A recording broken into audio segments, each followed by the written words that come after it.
La parole. Bonsoir à tous. S'il vous plaît. Donc, je suis Elodie Larade, vice-présidente de l'association Laminac. Voici Sabine Dufaux qui va co-présenter ce diaporama avec moi. Donc Sabine, elle est vacataire pour l'association, donc elle travaille sur tous nos aspects, sur tout ce qu'on propose. Alors je vais vous présenter juste rapidement l'association avant de commencer sur les pollutions aromatiques. Donc l'asso existe depuis 2008. Elle a été montée à la base par des jeunes étudiants. On était tous en Master 2. On avait fait dynamique des écosystèmes aquatiques, pollution chimique, gestion environnementale, etc. Et on s'est dit que l'eau, malheureusement, c'était pas un sujet très connu. Donc on a décidé de monter une asso avec un petit comité d'amis et de parents, etc. Et on a monté cet asso où on a 3 axes de travail. Donc la pédagogie, c'est pour ça qu'on est là ce soir. On travaille pas mal avec les écoles, avec les périscolaires. Donc on assure des projets, des animations autour de la nature. On fait des formations, des conférences et évidemment des sorties nature pour nos adhérents, donc qui peuvent se former en naturalisme, etc. avec nous. On propose des loisirs verts pour essayer de toucher des personnes qu'on ne pourrait pas forcément toucher avec nos thèmes l'eau et l'animation. Donc on fait des promenades en bateau, on a un moteur électrique. Voilà. Donc on part sur fleuve Adour et océan. Et on propose aussi de la pêche no kill. On travaille avec des guides de pêche qui proposent de la pêche où on relâche les captures. Donc c'est un loisir vert, entre guillemets. Et puis évidemment, on a tout un volet études scientifiques où on a assuré diverses missions pour les CG, etc. Et on travaille, ça c'est notre grande bataille, on travaille avec Ifremer sur la qualité chimique des eaux du littoral.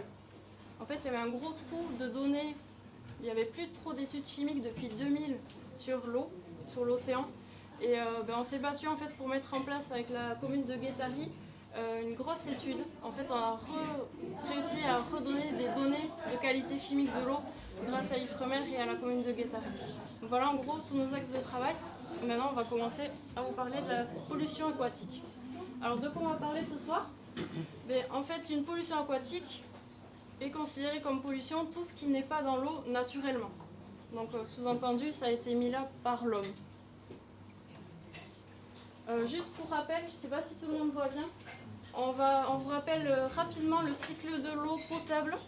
Donc on part, en bas vous avez le petit numéro 1, la ressource naturelle. Forcément il y a un captage de cette ressource, donc soit des eaux de surface, une rivière, un ruisseau, soit d'une nappe phréatique.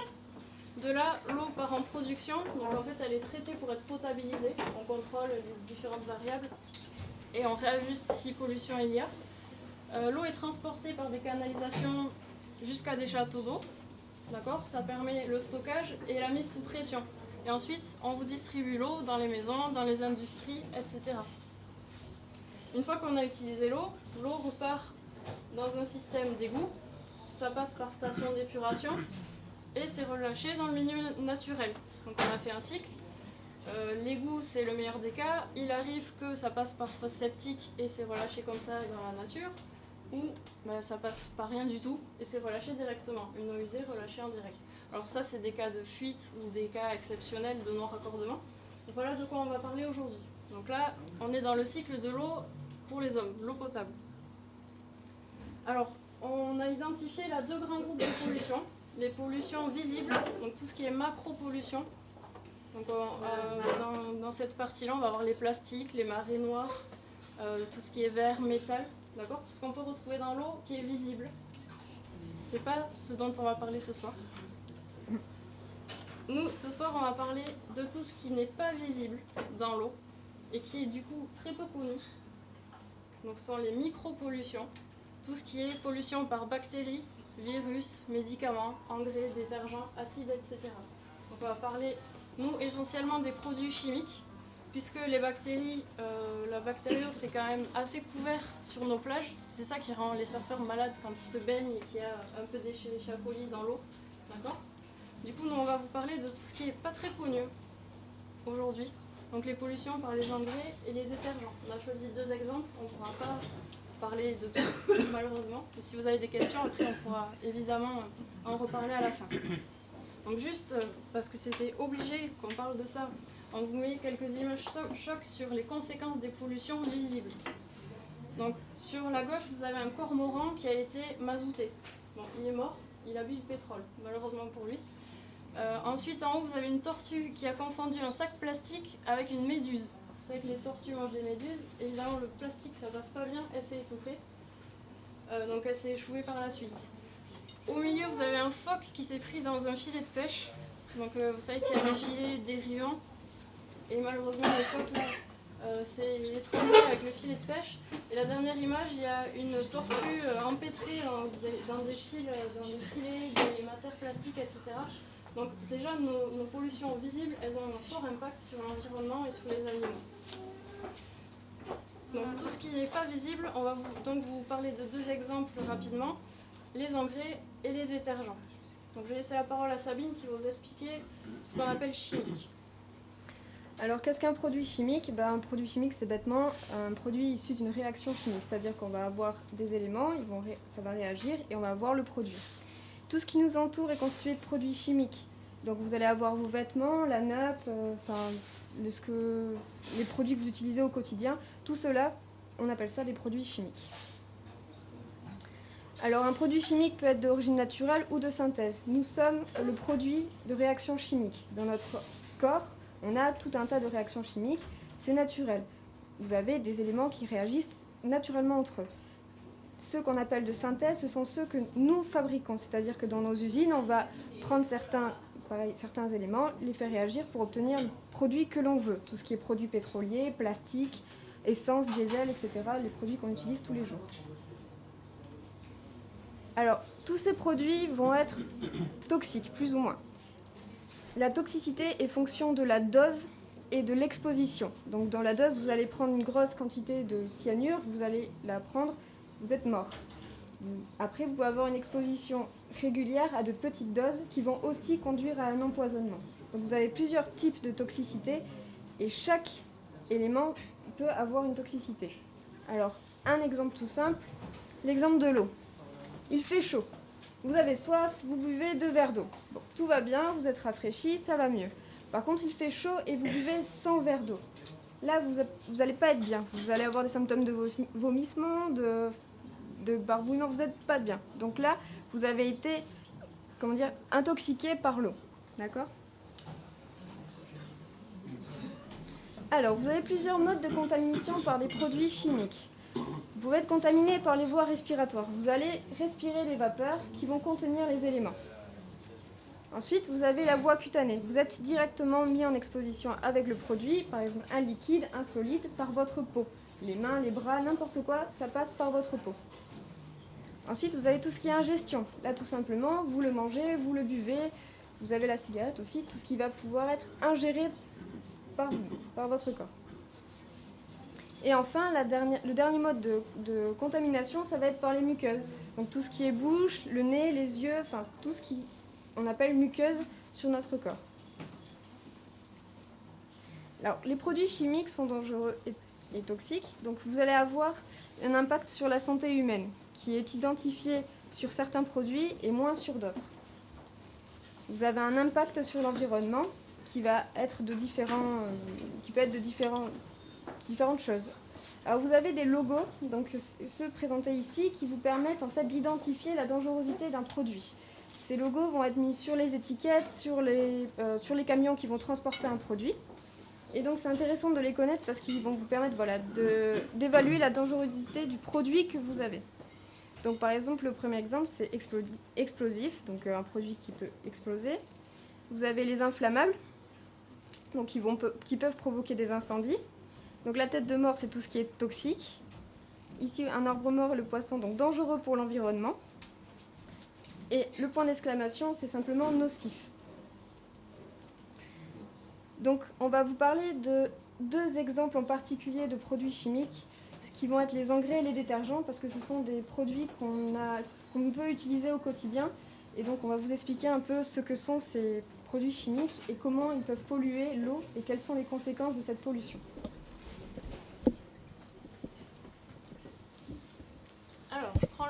sur les engrais. On a choisi les engrais parce que ça vous concerne à double titre. D'abord dans votre choix quand vous allez faire vos courses, parce que la plupart des produits proviennent de notre agriculture et donc on a un petit impact au moment où on choisit ce qu'on achète. Et puis dans un deuxième temps pour tous les jardiniers, parce qu'il y a une grande partie de la pollution qu'on retrouve dans l'eau qui est due à un excès ou à une mauvaise utilisation des engrais par les jardiniers chez eux. Donc voilà, les engrais, on va en parler plutôt sur l'exemple de l'agriculture, mais ça concerne aussi tout ce qu'on fait à la maison. Alors, de quoi nous allons parler? Là, vous avez juste des images d'épandage par hélicoptère, par tracteur, et puis vous avez un sac de granulés. D'accord? Donc en principe, ça se présente sous forme de granulés, ça se dilue dans l'eau, puis ça se disperse comme ça. Vous imaginez bien que déjà, lors de la dispersion de ces engrais par voie aérienne, tout n'arrive pas à destination. La destination souhaitée, c'est sur les plantes. Malheureusement, il y a pas mal d'engrais qui se dispersent avec le vent. Donc il y a une dangerosité pour la personne qui disperse les engrais et puis pour les voisins. Alors, pourquoi on met des engrais si c'est si dangereux que ça? Pourquoi on les utilise? Donc on va juste détailler les 3 principales molécules qui sont actives dans les engrais. Les azotes, tout ce qui est dérivé azoté, ça sert à la croissance des végétaux, donc ça favorise la croissance. Les phosphores, ça favorise l'enracinement, la floraison, la fructification. J'aurai des plus belles tomates, j'aurai des plus belles feuilles. Et les potasses, donc ça augmente la résistance aux maladies. Donc potentiellement, si je mets de la potasse, j'ai moins de chances d'avoir des plantes malades. C'est pas mal quand je suis agriculteur. Donc en fait, on met des engrais pour avoir une meilleure productivité. D'accord ? Alors il peut y avoir 2 origines des engrais, une origine naturelle et une origine de synthèse. Donc les engrais naturels, on les connaît, c'est tout ce qui est présent dans le sol à l'état naturel, ce qui est produit par l'humus. Les feuilles d'un arbre qui tombe au sol vont se décomposer, ça forme de l'engrais. On va avoir les lisiers, on va avoir les composts, d'accord ? Tout ce qui est résidus de vie végétale et animale. Donc ça, c'est des engrais naturels. Et puis il y a les engrais de synthèse. Alors là, on va aller extraire les nitrates, les phosphates dans le sol. Déjà, ils arrivent dans une usine pour créer les engrais. Ils sont déjà transformés.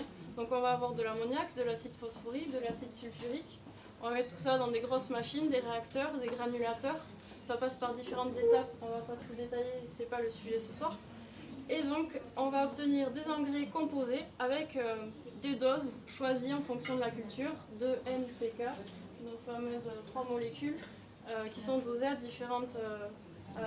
qui sont dosées différemment selon la culture. Donc ça, c'est vraiment parfaitement maîtrisé, d'accord, et pas forcément très bien utilisé derrière. Alors, on va faire rapidement le cycle de vie d'un engrais.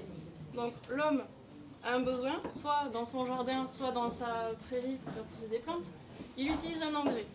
Donc, soit il est naturel, on est souvent dans le cadre de l'agriculture bio, pas toujours, mais souvent, soit l'engrais de synthèse. Et là, c'est le plus souvent utilisé dans le cadre de l'agriculture intensive.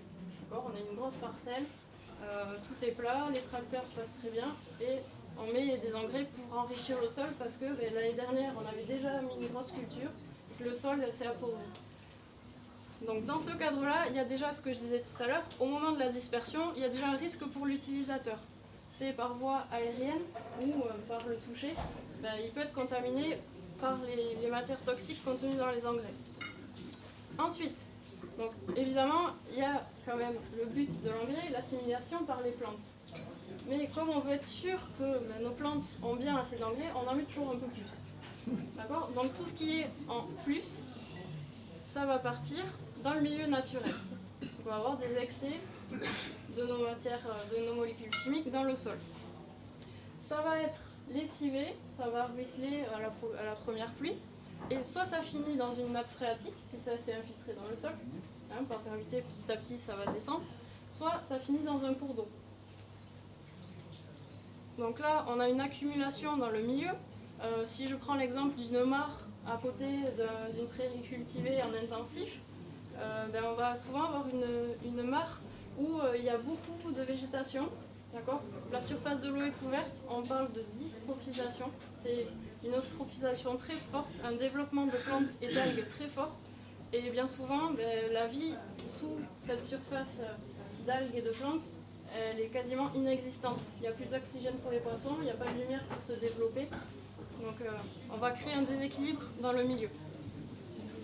Les eaux contaminées, donc que ce soit, ce qu'on disait tout à l'heure, les nappes phréatiques ou les eaux de surface, elles sont captées par les hommes. Donc elles vont repartir dans le circuit de l'eau potable, repasser en usine de potabilisation. C'est pas toujours le cas. Et elles vont être traitées. Donc après, il y a des normes qui se mettent en place sur ces nouvelles, sur ces molécules. On sait ça depuis un moment. Donc sur les engrais, il y a quand même des normes dans les bassins qui sont assez sensibles. Voilà, on connaît les problèmes, ils sont identifiés. L'eau est traitée, mais bon, il y a des normes. Donc on enlève juste ce qu'il faut. Voilà. Donc pourquoi c'est dangereux pour l'environnement? Ce que je vous disais tout à l'heure, on a des problèmes d'eutrophisation, donc de développement de plantes et d'algues dans l'eau. Donc ça va créer des forts déséquilibres, surtout au niveau des milieux aquatiques. Et après, on va avoir aussi le problème des marées vertes. Donc vous connaissez tous le problème en Bretagne, les lisiers qui sont rejetés dans les effluents. Les lisiers, c'est beaucoup, là pourtant ça vient des cochons, c'est quelque chose qui est naturel, mais ça peut être chargé en antibiotiques, en médicaments qu'ont pris les cochons, etc. Tout ça c'est relâché dans le milieu naturel et ça fait un développement algal qui là peut être dangereux parce que les algues en se décomposant, elles libèrent pas mal de toxiques aussi, donc c'est dangereux à plein d'échelles, au niveau naturel, au niveau des usagers de la plage, au niveau des oiseaux qui vont être sur la plage, etc. Pour l'homme, alors il y a des risques avérés pour les personnes sensibles, les nourrissons, les femmes enceintes. On est sûr que ça crée des problèmes de circulation sanguine, donc, par respiration et par assimilation. Et puis il y a des cas avérés de cancer d'estomac, de malformation, d'hypertension chez les personnes surtout qui habitent autour des grosses parcelles cultivées. Voilà. Donc ce qu'il faut retenir, c'est que comme tous les produits chimiques, en excès, les engrais, ils sont toxiques pour l'homme, pour l'environnement. Par contre, s'ils sont utilisés avec parcimonie et dans les justes valeurs, ils joueront leur rôle. Donc il y a vraiment une histoire de dosage à prendre en compte et à mettre dans nos mœurs. Là, il va falloir qu'on se remette un peu en question. C'est pas parce qu'on en met plus qu'on aura des meilleures productivités. Voilà. Donc maintenant, on va parler des détergents. Donc ici, en fait, pour vous illustrer déjà ce que vont être les détergents, c'est dans le milieu naturel, vous pouvez rencontrer ce type de situation. Alors là, vous avez normalement à gauche un ruisseau, sauf que vous ne le voyez plus, il est couvert de mousse. Pareil, à droite, en haut et en bas, vous avez différentes mousses. Ces mousses vont être en fait le résultat de l'émulsion des détergents dans l'eau. Alors, qu'est-ce qu'un détergent? Alors, la définition, un détergent ou agent de surface détersif surfactant, c'est un composé chimique généralement issu du pétrole qui est capable d'enlever les salissures. Donc vous avez tous des taches sur vos vêtements, sur votre nappe, chez vous, vous nettoyez votre cuisine, votre vaisselle, et vous utilisez des détergents, c'est-à-dire des savons. Alors, quelques exemples de détergents. On a différents types de détergents. Vous avez les détergents anioniques ou sulfates. Ce sont des lessives et des produits nettoyants. Vous avez les détergents non anioniques, hydroxydes, qui sont utilisés en industrie textile, en métallurgie ou en cosmétologie. Donc plutôt milieu industriel. Et le dernier type, les détergents cationiques, qui ont des propriétés désinfectantes très importantes et qui sont notamment utilisés en milieu hospitalier. Alors les détergents, tous les détergents sont synthétisés par l'homme, c'est-à-dire qu'on n'en trouve pas dans le milieu naturel, ou peu. Alors un exemple tout bête, c'est la saponification. La saponification, c'est la réaction chimique qui amène la fabrication du savon. Donc là, vous avez la réaction qui est écrite. Donc grosso modo, vous mettez des triglycérides avec de la soude caustique et vous obtenez du glycérol avec des acides gras, donc qui vont être le savon. Donc c'est ce qu'on cherche à obtenir. Par exemple, celui qui est très connu, ça va être le savon de Marseille. Alors après, vous pouvez ajouter dans votre réaction différentes choses. De l'huile d'olive pour faire du savon de Marseille, des parfums, des choses comme ça. Mais ça, c'est vraiment la réaction de base du savon. Je vous dis ça parce qu'aujourd'hui, en fait, tout ce qui est détergent, on y ajoute plein de choses dedans. Dans vos shampoings, dans les gels douche, dans tous les produits qu'on va utiliser au quotidien. Donc là, vous avez l'exemple de 2 étiquettes de shampoings que vous pouvez trouver dans le commerce, de molécules qui sont indiquées au dos. Alors il y en a 2 sur lesquelles je voudrais attirer votre attention. C'est le sodium laureth sulfate. Alors celui-là, c'est celui qui fait mousser. Vous avez l'impression d'avoir une jolie mousse sur les cheveux, d'être nettoyé. Lui, il ne nettoie pas, il ne fait que mousser. Donc il est ajouté là en second, parce qu'il est en quantité quand même importante dans le produit, juste pour faire mousser le shampoing. Il y a des soupçons de toxicité de cette molécule. Des cas d'irritation, et elle pénètre très bien dans la peau. Si par exemple vous mettez du shampoing sur vos yeux, elle pénètre très bien par les muqueuses, et une fois qu'elle est dans votre corps, elle va aller se stocker dans certaines parties, dans certains tissus. Et donc il y a des études qui vous sont en cours pour effectivement avoir une idée de la réelle toxicité de cette molécule. Et le deuxième, c'est tout ce qui est parabène. Ici, vous avez dans les 2 étiquettes du méthylparabène. Cette molécule est avérée cancérigène. Donc il y a un certain nombre d'études qui ont été faites là-dessus, il y a des doutes. Et vous la retrouvez. Maintenant, vous avez des produits, vous avez de plus en plus de... Vous remarquerez, vous avez de plus en plus de produits où vous avez marqué sans parabène. Voilà, c'est ça. Et donc, essayez de faire attention aux étiquettes, à ce qui est marqué sur les produits, c'est vraiment important parce que, en fait, on ne sait pas trop. Les gens ne connaissent pas forcément la signification de ces molécules. Alors, comme les engrais, on vous fait un petit cycle de vie des détergents. Donc, l'homme va utiliser des détergents. Donc, on va avoir un usage individuel, un usage industriel. Donc, comme je vous ai dit, détergent, c'est tout ce qui nettoie, grosso modo, les lessives, etc. Donc vous avez votre usage chez vous, mais vous avez un usage industriel qui est important. Vous êtes directement exposé à ces produits. Quand vous vous lavez ou quand quelqu'un utilise un produit particulièrement désinfectant en industrie. Tout ceci en fait va aller par les éviers, par les toilettes, par les égouts, dans les eaux usées. Donc ces eaux usées, c'est pareil, dans le meilleur des cas, vous pouvez aussi avoir des fuites, des déversements accidentels, donc parfois ce qui va donner les mousses sur les ruisseaux, sur les rivières, etc. Alors ces eaux usées, donc voilà, soit elles vont aller directement dans le milieu naturel, soit quand même le plupart du temps, aujourd'hui dans nos villes, ça va être dans la station d'épuration. Donc cette station va traiter l'eau, donc à la différentes étapes, elle va traiter un certain nombre de choses, elle ne pourra pas tout enlever. Aujourd'hui on n'enlève pas tout de nos eaux usées. Et une fois que c'est parti, c'est relâché dans le milieu, eau douce et océan. Donc du là, on peut avoir par ces molécules une perturbation du milieu, donc les écosystèmes, le milieu naturel. Et ensuite, cette eau, c'est un cycle, donc on va la retrouver dans les eaux de pluie, les rivières. Donc vous avez tout ce qui est captage d'eau potable, donc le cycle qu'on vous avait montré tout à l'heure. Et de là, pareil, l'usine de potabilisation. Donc il faut savoir qu'aujourd'hui, on investit de plus en plus dans des techniques de plus en plus évoluées et compliquées pour traiter l'eau potable, pour rendre l'eau potable.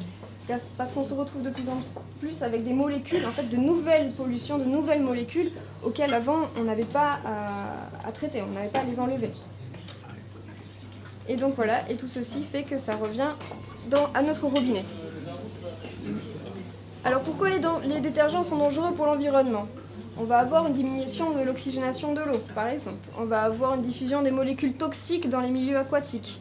On va avoir une perturbation des l'équilibre du milieu, une perturbation du métabolisme des animaux. Par exemple, une étude sur le Rhône a montré qu'il y avait une féminisation des populations de mollusques et de poissons. Bêtement, ils sont contaminés par des détergents et en fait, ça va perturber le développement de l'embryon et ça va féminiser les populations. Et enfin, une destruction de végétaux. Le détergent plus sel marin, donc dans l'océan, vous avez une vaporisation dans l'air. Et ça va attaquer les arbres qui sont au front de mer. Et si vous observez un peu le littoral landais ou même le littoral au Pays Basque, vous verrez tout un tas d'arbres morts ou qui sont en train de mourir. Et c'est souvent à cause de ça. Donc en fait, vous avez ces molécules, elles vont aller dans le milieu et vous allez avoir un effet cocktail. Elles vont se mélanger avec plein d'autres molécules. Elles vont réagir entre elles. Et en fait, vous avez toutes ces conséquences vont être liées à ça. Un énorme effet cocktail. Ensuite, pourquoi c'est dangereux pour nous?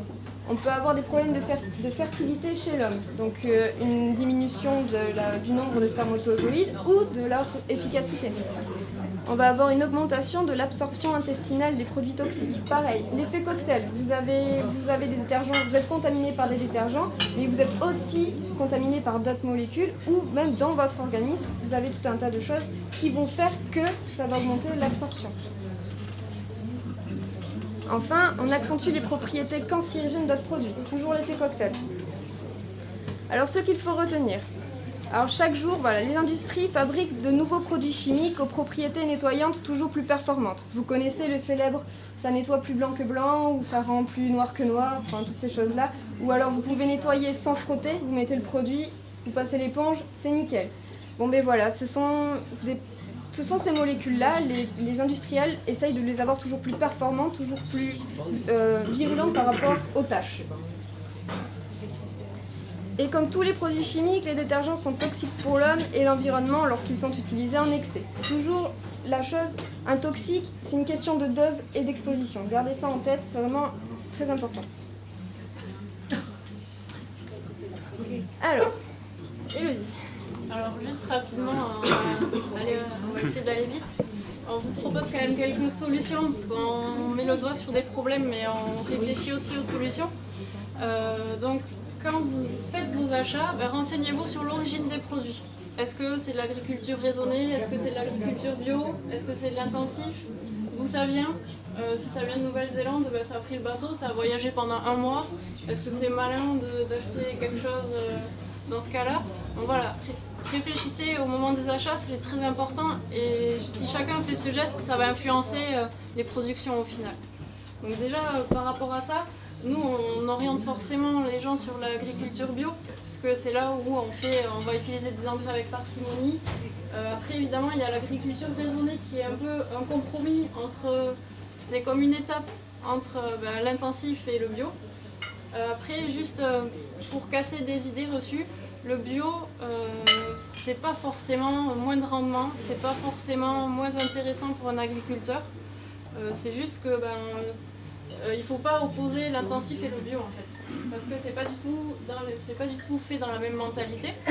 L'intensif, c'est je produis beaucoup aujourd'hui et advienne que pourra demain.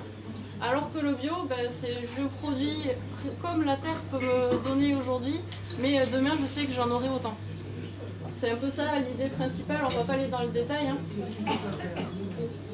Donc chez vous c'est la même chose, faites attention aux engrais que vous utilisez, essayez de faire les amendements au bon moment, etc. Alors pour ce qui est des détergents, en fait, bêtement, on peut nettoyer. On a des nettoyants maintenant qui sont biologiques. Vous avez les petits logos sur les produits. Donc en fait, il y a quand même des efforts qui sont faits dans l'idée de polluer le moins possible. Donc vous avez le logo d'origine biologique. Ensuite, il y a tout ce qui est recettes de grand-mère. Ça ressort beaucoup, enfin tout le monde en a. C'est des petites choses, on vous en fait une petite liste si vous voulez après.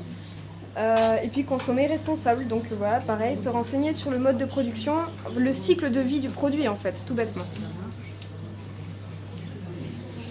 En fait, voilà, ce qu'on dit, c'est que agir au quotidien, c'est être éco-citoyen, et en fait, c'est un ensemble. Vous avez tout ce qui est manger, vous avez tout ce qui est boire, vous avez tout ce qui est nettoyage. Donc voilà. Alors en conclusion, donc les pollutions de l'eau sont dangereuses pour l'homme et l'environnement, qu'elles soient visibles ou pas. C'est-à-dire que qu'on le veuille ou non, l'eau c'est un cycle. Vous la polluez à un endroit, elle va forcément revenir polluer aussi. Il faut trouver un moyen de se débarrasser de ce qu'on y a mis dedans. On a tous notre part de responsabilité dans la pollution de l'eau. Bon, grosso modo, c'est pour agir au quotidien. On ne veut pas vous culpabiliser ou vous culpabiliser. C'est bon, voilà, c'est tout le monde. Nous pouvons tous agir au quotidien avec des gestes simples pour diminuer notre impact sur l'environnement, donc en consommant responsable dans nos méthodes de travail. Au boulot, de plus en plus, on met en place des choses, des certifications, des normes, des façons de travailler pour respecter l'environnement. Ça se fait, ça se développe et c'est très bien. Donc il n'est pas trop tard, on peut toujours agir et on verra comment l'avenir Voilà, je fais. Alors voilà, on a quelques recettes pour nettoyer bio, enfin c'était pour pour essayer de donner quelques idées en quelque sorte. Donc pour dégraisser, vous avez le bicarbonate de soude, vous le trouvez en pharmacie, ça dégraisse très bien. Pour détartrer et faire briller, vous utilisez du vinaigre blanc. Comme tout le monde, un jour sa cafetière qui est bouchée, vous mettez du vinaigre blanc avec de l'eau et ça vous débouche ça très bien. Pour désinfecter, l'huile essentielle de thym. C'est quelque chose, voilà, les huiles essentielles, c'est des plantes. Pareil, il faut utiliser ça, il faut savoir les utiliser, mais ça a des effets particulièrement efficaces sur plein de problèmes. Et pour faire briller bois et marbre, de l'huile de lin et de la cire d'abeille. Alors attention aux grands produits industriels où on marque à la cire d'abeille ou à l'huile de lin, parce que parfois, en fait, c'est une toute petite partie des produits utilisés pour fabriquer ce que vous utilisez. Et donc, juste regarder derrière sur l'étiquette, voir si c'est du 0,1% ou si c'est du 50 ou 60%. Voilà, par exemple. Alors là, vous avez en fait un petit panel de tous les petits logos qui peuvent vous indiquer que vous mangez bio, que vous consommez responsable, etc. avec le logo pour le recyclage. Puis voilà, enfin tous les petits sigles que vous pouvez trouver. Voilà. Donc si vous avez des questions ou quelque chose, merci.